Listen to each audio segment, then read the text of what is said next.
Hi everyone, I hope आप सब अच्छे होंगे। हम अपना लेसन स्टार्ट कर रखा था हमने bricks, beads and bones. I hope आपको अच्छे से समझ में आया होगा यहाँ तक। आज हम नेक्स्ट स्टार्ट करते हैं। ये हिंदी और इंग्लिश मीडियम दोनों के लिए ही है वीडियोज़, तो इनको ध्यान से देखें और समझें। सबसे पहले तो ना हमें एनसीईआरटी बुक को कवर करना होता है, क्योंकि यहाँ से एग्ज़ाम में पैसेज आ जाते हैं हमारे पास। अगर आप ये अच्छे से समझ लेते हैं एनसीईआरटी को, तो आपका हर एक क्वेश्चन क्लियर हो जाएगा आराम से। तो मैंने आपको ट्रैकिंग सोशल डिफरेंसेस बुरियल्स तक करवा दिया था कि समाधान क्या हैं, कैसे रखे जाते हैं। तो इसके लिए लेड इन पिट्स यानी कि गर्त में दफनाए जाते थे। और एक मैंने आपको बताया था कि कुछ एक छल्ले वगैरह जैस्पर एक खोपड़ी के पास मिले हैं, एक मेल खोपड़ी मिली है, उसके पास मिले हैं। नेक्स्ट जो हम शुरू कर रहे हैं वो है लुकिंग फॉर लग्जरी यहाँ पर विलासिता की वस्तुएं हैं कि वो क्या क्या चीज़ें अपने लिए यूज कर रहे थे। तो आपको साइड में एक पोट दिखाया गया है, ए फ्योन्स पोट। ये फ्योन्स कोई एक पदार्थ है। इस फ्योन से ये एक पोट बना हुआ था। पोट यानी कि कोई बर्तन था, कोई पात्र था, वो बना हुआ था। तो आपने इसमें फ्योन्स के बारे में लर्न करना है। Another strategy to identify social differences. ये सारा का सारा ना हम सोशल डिफरेंसेस के बारे में पढ़ रहे हैं कि पूछ लिया जाता है कि जो हड़प्पा सभ्यता थी यानी कि हड़प्पन सिविलाइजेशन थी, कि उसका सोशल डिफरेंसेस क्या था। तो उसमें आपका बुरियल्स आ गया, लग्जरीज आ गया, तो ये सारे पॉइंट उसके अंदर हैं। तो आपने एक एक क्वेश्चन के आंसर को अंडरलाइन करना है कि क्या क्वेश्चन हमसे पुट हो सकता है और उसका आंसर हम किस तरह से दे सकते हैं। ओके, मैंने आपको क्वेश्चन बता दिया कि सोशल डिफरेंसेस के बारे में, हड़प्पा सभ्यता के बारे में पूछा जाता है, तो उसमें आप ये बातें लिखेंगे। तो पढ़ते हैं। Study artefact. आर्टिफैक्ट होता है पुरावस्तु, यानी कि कोई प्राचीन वस्तु जो मिली है, क्योंकि जब हड़प्पा की खुदाई की गई तो ये प्राचीन वस्तुएं लगभग हड़प्पा सभ्यता को 5000 वर्ष पुरानी सभ्यता के नाम से जाना जाता है। तो इसमें जो आर्टिफैक्ट मिले उन्हें बोला जाता है पुरावस्तु, यानी कि प्राचीन वस्तुएं। तो सामाजिक भिन्नता को कैसे पहचानने का, आइडेंटिफाई करने का एक अन्य तरीका ये है कि ऐसी पुरावस्तुओं का अध्ययन जिन्हें which archaeologist broadly classify as यूटिलाइट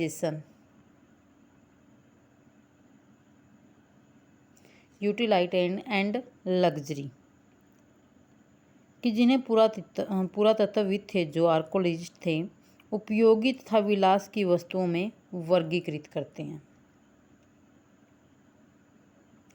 the first category include object. इन्होंने ना अलग अलग जो पुरातत्वविदों को वस्तुएं मिली हैं उनको इन्होंने अलग अलग क्लासीफाई किया है। तो इसमें फर्स्ट जो कैटेगरी रहेगी हमारे पास, उसमें क्या ऑब्जेक्ट हैं, यानी कि क्या क्या उसमें वस्तुएं हैं, वो देखेंगे हम।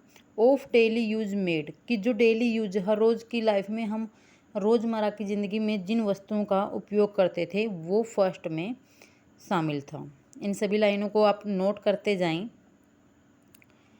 Use made fairly easily out of ordinary material such as stone और क्ले, जिन्हें पत्थर अथवा मिट्टी, जो क्ले है वो मिट्टी है, जैसे सामान्य पदार्थों से आसानी से बनाया जाता था। यानी कि जो हम डेली यूज की चीज़ें, डेली वेज की चीज़ें यूज कर रहे हैं ना, वो पत्थर और मिट्टी से आसानी से बनाई जा सकती थी। दीज इंक्लूड, इनमें क्या शामिल था जिन्हें हम पत्थर और मिट्टी से बना रहे हैं। तो इनमें querns, pottery, needles, flesh rubbers, body scrubber बोलते हैं जिसे, वो सारी चीज़ें इसमें शामिल थी। हिंदी मीडियम वालों के लिए सुन लो। क्वैंस क्या होता है? चक्कियाँ होता है, आटा पीसने की जो चक्कियाँ हैं ना वो। पहले पुराने ज़माने में आपने बेटा देखा होगा कि पत्थर वगैरह की होती थी, 2 पत्थर की वो होती थी और ऊपर से एक हैंडल, उससे आटा पीसा जाता। तो ये पूरा वस्तुएं आर्टिफैक्ट है अपने। तो ये इन्होंने ना आर्कोलॉजिस्ट ने फर्स्ट कैटेगरी में रखी हैं क्योंकि ये डेली यूज़ की थी, आटा पीसा जाता था तो डेली यूज़ की वस्तुएं आ गई इसमें। Second pottery. पोट्री क्या है? मृद भांड। आपका हिंदी वर्ड इसमें मृद भांड है, वैसे मैं आपको इजी वे में बता दूं, ये बर्तन होते हैं। नीडल्स सुइयाँ होती हैं, ठीक है, क्योंकि ये भी डेली यूज़ की चीज़ें थी इसकी। Flash rubbers Jhawa. झावा किस तरह से है? जिससे ना हम पैर वगैरह या बॉडी स्क्रब करते हैं, उस चीज़ को बोलते हैं। And are usually found distributed throughout settlements. ये सभी जो वस्तुएं मैंने आपको बताई हैं, थिंग्स बताई हैं, वो सामान्य रूप से वस्तुओं में पाई जाती थी क्योंकि डेली यूज़ की चीज़ें हैं तो सभी के पास ये चीज़ें मिल जाती थी। तो लग्जरी में हम पढ़ रहे हैं कि कुछ एक आर्टिफैक्ट हमें मिले हैं और आर्कोलॉजिस्ट ने उसे कैटेगरी वाइज डिवाइड किया है। फर्स्ट कैटेगरी में हमारी डेली यूज़ की चीज़ें आती हैं। डेली यूज़ की चीज़ों में क्या क्या है आपका? तो वो है querns, pottery, needles, flesh rubbers, body scrubber. तो ये चीज़ें उसमें मिली हैं, ठीक है, समझ में आ गया होगा आपको यहाँ तक। नेक्स्ट चलिए। Archaeologist assume objects were luxury if they are rare और made from costly non local material और विद कॉम्प्लिकेटेड टेक्नोलॉजी। कि पुरातत्वविद उन वस्तुओं को कीमती मानते थे। कौन सी वस्तुओं को कीमती मानते थे वे? जो दुर्लभ हों। दुर्लभ यानी कि बहुत ज़्यादा कम मिली हों हमें। जब यानी कि हड़प्पा सभ्यता में खुदाई की गई तो ये आर्कोलॉजिस्ट कहते हैं कि वो वस्तुएं ज़्यादा कीमती हो सकती हैं जो खुदाई के दौरान हमें बहुत ज़्यादा कम मिली हैं, क्योंकि जो वस्तुएं सस्ती थी वो ज़्यादा मिली हैं, कीमती वस्तुओं को लोग इतना खरीद ही नहीं पाए तो वो मिली भी कम हैं। इनका कहने का अर्थ ये है। अथवा महंगी, स्थानीय स्तर पर अनुलुप्त पदार्थों से अथवा जटिल तकनीकों से बनी हों। कि शायद है ना ये वस्तुएं इसलिए कम मिली हैं क्योंकि इनकी बनाने की जो तकनीक थी वो काफ़ी जटिल थी और उस टाइम लोग इनको इतनी मात्रा में बना नहीं पाए होंगे, तो शायद इसलिए ये वस्तुएं कम मिली हैं हमें। 10 लिटल पोट्स ऑफ फ्यून्स। एक छोटा सा पात्र मिला है भाई, पोट्स मिला है। A material made of ground sand. Ground sand कौन सी होती है? घिसी हुई रेत और silica mixed with coloured and a gum and then fried. कि एक फ्योन्स एक पदार्थ है। वो पदार्थ मैं आपको अब बता रही हूँ कि क्या पदार्थ है, किससे बनता है और कैसे बनता है। जैसे तुमने देखा होगा कुम्हार का जो चाक होता है, उस चाक के ऊपर वो मटके वगैरह बनाता है, तो इसी टाइप से ये सारी चीज़ें हैं इसके अंदर। जो ये फ्योन्स है से बना हुआ पोट है, ये भी एक उस मटके की तरह ही है और जिससे ये बनाया जाता है। मैं बता रही हूँ कि फ्योन्स आपके लिए क्या है। तो फ्योन्स एक प्रकार का है ना, एक घिसी हुई रेत अथवा बालू या रंग और चिपचिपे पदार्थ के मिश्रण को पका कर बनाया गया पदार्थ है। देखो रेत ले लिया आपने या फिर बालू भी क्या है? रेत ही है एक प्रकार से। तो मिट्टी ली आपने, मिट्टी में आपने रंग भी डाल दिया थोड़ा, ठीक है। फिर एक चिपचिपा पदार्थ, जिस तरह से हम अपनी कॉपी बुक चिपकाते हैं ना गम से, तो इसी तरह से एक चिपचिपा पदार्थ इसके अंदर ले लिया इन्होंने और इस मिश्रण को घोल के इसका एक मटका सा तैयार कर लिया ये पोट, और फिर इसको आग में पका दिया तो एक अच्छा मटका तैयार हो गया।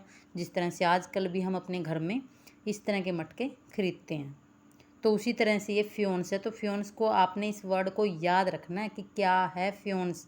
बार बार मैं जिन वर्ड पर इतना फोकस कर रही हूँ ना, तो इन्हीं वर्ड पर आपने भी बिल्कुल अच्छे से फोकस करना है। आप जितनी भी आपके एनसीईआरटी बुक है इसको अच्छे से रीड करना है। यहीं से आपके सारे लेसन, सारे क्वेश्चन, सब कुछ कंप्लीट यहीं से होगा।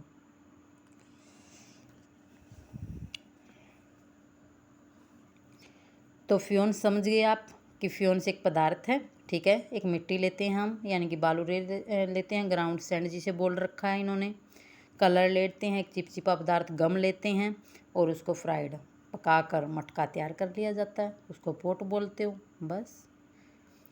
वर probably considered precious because they were difficult to make.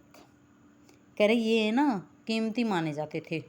कीमती इसलिए माने जाते थे क्योंकि बनाना काफ़ी कठिन था उसी में। आजकल तो ठीक है, इजी वे में इनको तैयार कर दिया जाता है, बट इनको बनाना काफ़ी कठिन था उस समय, तो इसीलिए ये कीमती थी। The situation becomes more complicated when we find that seem to be article of daily use such as spindle wheels made of rare materials such as fumes। कि जो स्थिति है हमारी, जो पोजीशन है, ये उस समय और भी कॉम्प्लेक्स हो जाती है जब हमें रोज़मर्रा के प्रयोग की वस्तुएं, कुछ एक तकलियाँ वगैरह, स्पिंडल्स होता है तकलियाँ किस तरह से, जैसे चरखा होता था, उस चरखे से वो तकलियाँ, धागा वगैरह बुनने की वो चीज़ें होती थी, वो वाली चीज़ें यहाँ पर स्पिंडल, उसके लिए वर्ड यूज़ किया गया है। जो फ्यून्स जैसे दुर्बल पदार्थ से बनी मिलती हैं, तो क्या वो कह रहा है कि हम इन विलास की वस्तुओं को वर्गीकृत कर सकते हैं। Do we classify these as utilitarian of luxury, की उपयोग या फिर या विलास की वस्तु के आधार पर इनको वर्गीकृत कर सकते हैं। If we study the distribution of such artifact we find that rare object made of valuable materials are generally concentrated in large settlement like Mohenjo-daro and Harappa and are rarely found in the smaller settlements। Archaeologist कहते हैं कि अगर हम इन artefact का अध्ययन करें, इनके बारे में स्टडी करें, तो हम देखेंगे कि महंगे पदार्थों से बनी हुई जो वैल्यूएबल मटेरियल था, यानी कि महंगे पदार्थों से बनी हुई ये दुर्लभ वस्तुएं सामान्यतः मोहनजोदड़ो, हड़प्पा जैसी बड़ी बस्तियों में ही केंद्रित थी। यानी कि इनका कहने का अर्थ ये है आर्कोलॉजिस्ट का, देखो आर्कोलॉजिस्ट ने ना जो वस्तुएं मिली जिनसे उन्होंने एक आइडिया लगाया है, एक इमेजिनरी चीज़ें हैं कुछ एक, तो उन्होंने कहा कि जो कीमती वस्तुएं हैं ना, वो हड़प्पा और मोहनजोदड़ो जैसी बड़ी बस्तियों में मिले हैं, बड़ी साइट पर मिले हैं जो कीमती वस्तुएं थी। For example miniature pots of faience, कि एक छोटा सा पोट मिला है फ्यून से बना हुआ, परहैप्स कि शायद यूज्ड एज परफ्यूम बोतल। सिर्फ पुरातत्वविद जो आर्कोलॉजिस्ट हैं ये अनुमान लगा रहे हैं, वो इमेजिन कर रहे हैं कि शायद वो जो पोट मिला है छोटा सा, वो परफ्यूम की बोतल हो सकती है, परफ्यूम यूज करते हो शायद ये। Are found mostly in Mohenjodaro और हड़प्पा, और ये मोस्टली लगभग यानी कि मोहनजोदड़ो हड़प्पा में मिले हैं। And there are none from small settlements like Kalibanga, और कालीबंगा जैसी छोटी बस्तियों में तो बिल्कुल भी नहीं, क्योंकि हड़प्पा सबसे बड़ा था, फिर मोहनजोदड़ो था, और कालीबंगा वगैरह जो राजस्थान में है कालीबंगा, तो वहाँ कम है। गोल्ड टू वॉज रेयर, सोना भी काफ़ी कम।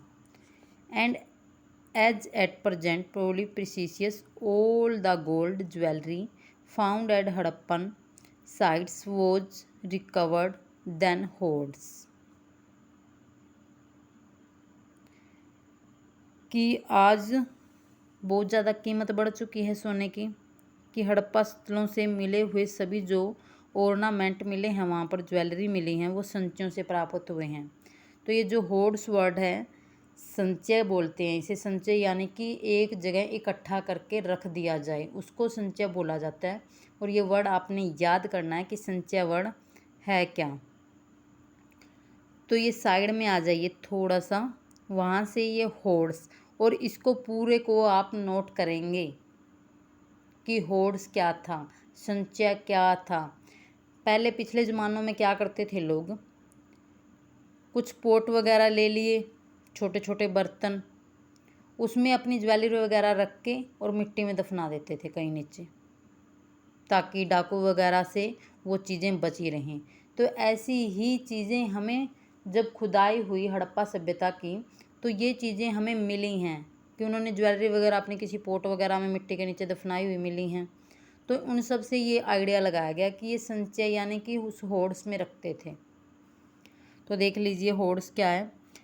Hoards are object kept carefully by people, often inside containers such as pots. Such hoards can be of jewelry or metal objects saved for reuse by metal workers. If for some reason the original owners do not retrieve them, they remain where they are left till some archaeologist find them. कि संचय जो है कि लोगों द्वारा बिल्कुल सावधानी पूर्वक, बिल्कुल केयरफुली घड़ों में रखी गई थी, उन वस्तुओं के लिए ये वर्ड यूज हुआ है। ये जो होर्ड्स हैं ये आभूषण के भी हो सकते हैं या फिर इनमें मेटल वगैरह भी हो सकती है जो धातु कर्मियों ने पुनः प्रयोग के लिए संभाल कर रखा गया हो। और अगर किसी कारणवश ओनर को ये चीज़ें प्राप्त हुई नहीं हुई हैं और अपने ही स्थान पर बने रहते हैं जब तक कि इन्हें पूर्ण कोई आर्कोलॉजिस्ट खोज नहीं निकालता। तो आपने इतना याद रखना है इसमें कि जो होर्ड्स वर्ड है इसमें इन्होंने कोई एक पोट था जिसमें ये ज्वेलरी वगैरह के लिए यूज़ किया होगा, इन्होंने केयरफुली इसको रखा है, या फिर कोई